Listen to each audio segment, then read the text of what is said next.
Good morning. The United States and Europe have put heavy sanctions against the Russian energy industry. These sanctions were intended to cut off Russian oil sales, the proceeds of which could be used to finance their war efforts in the Ukraine. This is a chart of Russia's oil and gas revenues since January 2022. The chart's from Bloomberg with a story that Russia is making twice as much money this year compared to last. Sanctions create new markets, as we like to say here. In the beginning, there is a market shock, then a period of adjustment while buyers and sellers figure out how to do the business. That's what almost always happens, especially in a market like energy where there's lots of demand. And by looking at the chart, it's hard to see where we have sanctions at all. These two headlines are from oilprice.com. Russia's oil revenues doubled in April.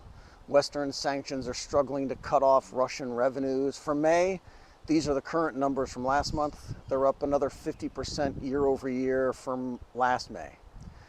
There is a price cap on Russian crude oil, which is intended to limit the per barrel price. But Russian sellers are getting around those. There are also Western sanctions on Russian shipping companies, and buyers and sellers are getting around those too. They're doing this sometimes by using shadow tankers. These are tankers with obscure registrations and countries of origin. They also are simply flying buyers outside the SWIFT banking systems. We don't even know for sure how much volume they're doing because many of these trades are outside the US dollar and outside our banks. The price cap is increasingly unenforceable. That's what the insiders of the insurance industry for shipping are saying. Sovcomflot is a major Russian oil shipping company. They were sanctioned by Western countries and oil shipments were temporarily disrupted. But India decided to buy anyway and took delivery of 1 million barrels of Urals crude. Not only are Russian sellers using shadow fleets of tankers to deliver crude oil, but foreign buyers are buying from sanctioned Russian companies anyway.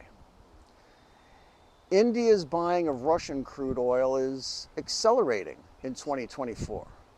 Russian exports to India were basically zero at the time the sanctions were first put on. In early 2022, India decided to buy Russian crude for the first time.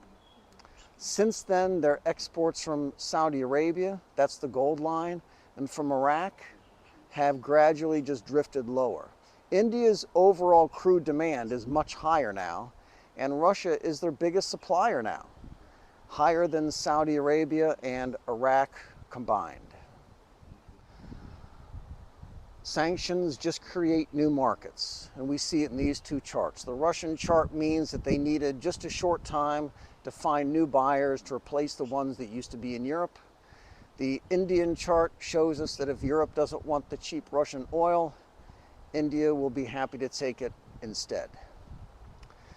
This is an offshore fish farm in Fujian province. Be good. Give me a spirit of wisdom so that I know your will for my life.